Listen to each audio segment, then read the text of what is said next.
privé dafa boole au début ñaari famille état dugg si mu am contentieux de 200 milliards état du lu ngay exécuter loo facilement état boo loo waroon fay sax dërëm c'est à son rythme mën na jël 30 ans 40 ans on est dans le domaine de l'argent donc on est dans le domaine bancaire et quand on est dans le domaine bancaire haute finance à ce niveau-là l'information est très très importante mu am koo xamante ne am na information mu ñëw ne day jël créance ga c'est des pratiques connues c'est des pratiques connues ñoo xamante ne dañuy liggéey xaalis am na ñoo xamante ne information rek la ñuy ut créance ñu jël ñu pour que état dina fay ma jox la nangam téye ko ba ni ngay wax man que ñu fay ma tey wala dans 10 ans exactement parce que mën naa ko parce que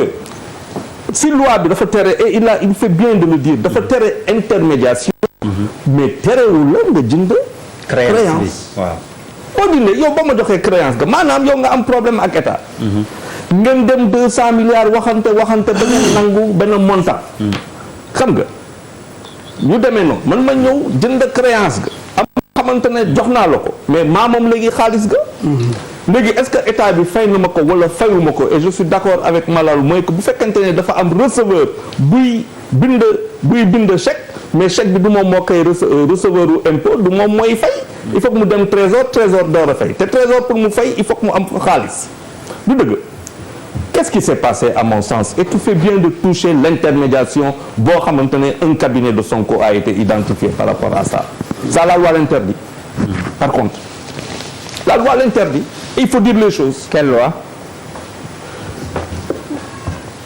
Je vous comprends très bien. Non, je pose la loi l'interdit gëstu naa xam nga dafa am sànq mu ne journaliste et il a raison sur un certain kii il a raison man dama gëstu ba dem ba jël il n'y a pas d'intermédiation dans ces contentieux-là. Et si vous ne le savez pas, je vous demande de vous rapprocher de là où il faut parce que vous faites de la politique. Vous faites de la politique. Et quand vous faites de la politique, vous devez être irréprochable par rapport à un certain nombre de choses. C'est tout, mais je ne vous en remets pas pour ça. Bu ñu demee le vrai problème qui s'est passé xëy na je pense qu'il y a eu erreur et qu'il y a eu mal donné. Mon avis, il y a eu erreur et mal donné. Xëy na koo xamante ne je pense qu'il y a eu erreur chez Sonko. Je pense qu'il y a erreur chez Sonko. Non, parce que je ne peux pas dire que lu mu def c'est volontaire dans le but de nuire. Si, moo ko tey. Non, loolu mënuma ko wax. Xam nga nit ki moo tax. Waaw, non. Maître, s'il te plaît. Je ne peux pas taxaw fii ne daf ko def dans ce but. Man mu toll moom. Bu fekkente ne dafa am koo xamante ne dafa jënd créance ga xëy na xamoo kattanam xamoo dooleem xamoo amoo information. wala mën nga xalaat que c'est un homme de paille maanaam il défend des intérêts yoo xamante ne yow xamoo ko. Il se trouve que le gars qui a acheté la créance est solide. Problème bi jeex na. Maintenant est-ce que tous les virements sont passés? Mais non dëkk bi dafa metti. Tu penses que l'État a 46 milliards 94 milliards à payer comme ça? Temps yi de lépp na 55 milliards. Alors non c'est-à-dire dëgg bi mooy lan dëgg bi mooy lan dans cette affaire. Xam nga lan moo am. Nous avons un fonctionnaire qui est à des niveaux de responsabilité yu am maanaa et ça te renvoie top. Il faut que ñu demaat xool suñu impôts yi lu fa ne loo xamante ne foog ñu xoolaat ko et qu'on aille faire un grand ménage dans les impôts et domaines. Munoo nekk à certain niveau de liggéey di gis xaalis bi di circuler à un moment il est normal que nga gis loolu nga ne da ngay dem démissionner parce que tout simplement tu découvres un certain nombre de choses à faire mais dafa laaj ay aptitudes c'est même plus de l'intermédiation que tu vas faire si ay secteurs yu am maanaam parce que xaalis à un niveau très high tu n'es pas un enfant de cœur da ngay am xaalis. Mais je pense que ça a été une erreur stratégique. C'est pour cela qu'on parle de justice. La justice ne va rien régler dans cette affaire. L'Assemblée nationale va éclairer ça et on se rendra compte qu'il y a eu une erreur dedans. S'il y a de la manipulation pour le ça alors ça c'est. Alors Papis. Man damay def gauche ba pare doog a ñëw droite. Je voulais juste parler à El Hadj Malick. Oui. Waaw c'est une occasion parce que il s'est passé beaucoup de choses si loo xam moo jëm ci wàllu Pastef ak ci plateau bi. Moi j'en fais partie. Moi je tenais à le dire les yeux dans les yeux ñu déggante parce que ñu ñëpp ay Sénégalais lañu Sénégal ñu ñoo ko bokk dans tous les cas. Il faut pas moom préjuger par exemple préjuger contre qui que ce soit sur ce plateau parce que fii gisuma doomu aadama bu sax bopp fii Sénégal bu kaam ñëwul te waxuñu ko fii atte nag atte la wala considération mën na nekk avec la personne wala na contre ko mais en amont il y a aucune organisation ou entreprise buy jëm ci sensu rey kii wala fooral kële c'est pas dans nous je tenais à te le dire parce que il y a eu des esquives ay faux lapin on en a bon c'est des choses qui arrivent c'est vrai mais man moo tax ma ne mënuma la jàkkaarloo yow ñu toog ci plateau bi ngay ñëw au nom de Pastef te du ma la yóbbanti loolu wala ñi waa Pastef ñu xam mbokk c'est la même chose et li may yaakaar je pense que c'est valable pour tout le monde on n'a pas de préjugés on ne compte contre personne parfois un Bouba il vient ici le dernier lui sujet bi sax tey xam kooku àndaalewul ku muy rey wala c'est un exemple que je donne pour clarifier sama pensée.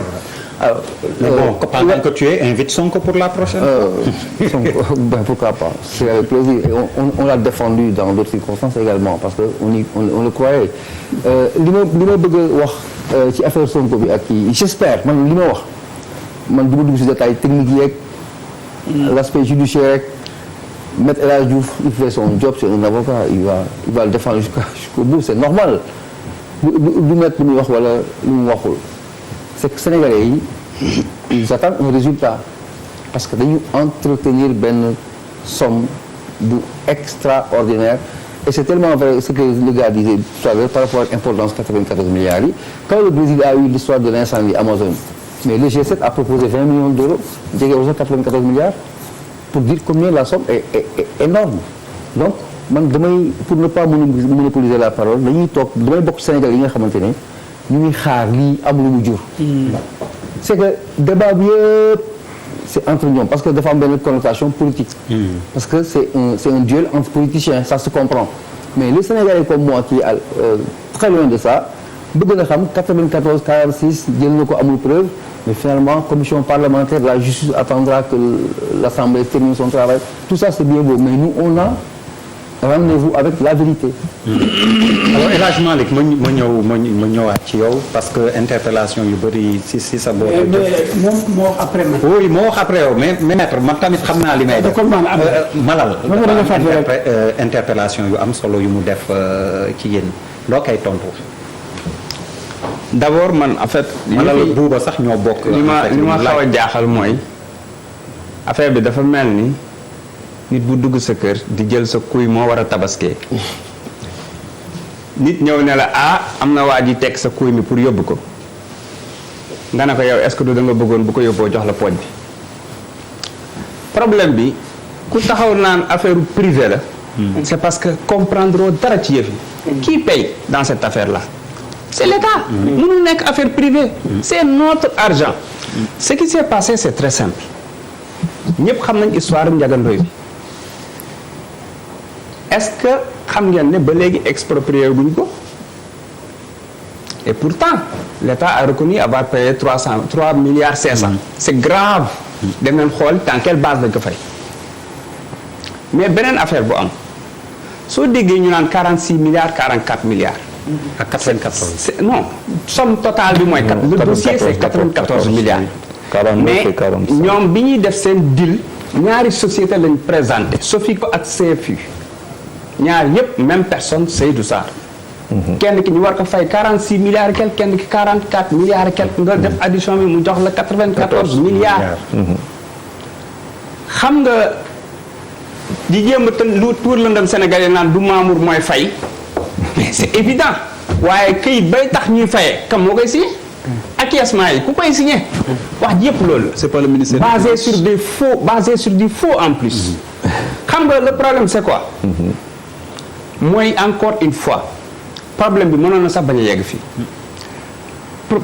président Ousmane Sonko mënoon na sax bañ a wax ci conférence de presse dossier bi ndax on a donné assez de temps au procureur Malal encore une fois on n'a pas besoin de dire X, Y, Z je suis désolé sinon plainte contre X doom xam nga problème bi lan la nga ñëw fekk procureur nga ne ko hey sëñ bi. mais je précise juste c'est-à-dire dafa am ñaari type quand tu écris au procureur nga bind ko wax situation il y a la plainte elle est là c'est pas une plainte c'est une dénonciation je peux la lire il y a pas de nom mais procureur de la République qui est là pour je veux le dire, Sénégal. Il n'y a pas de nom. Oui, mais quand je veux dire, man nga ne maa sàcc.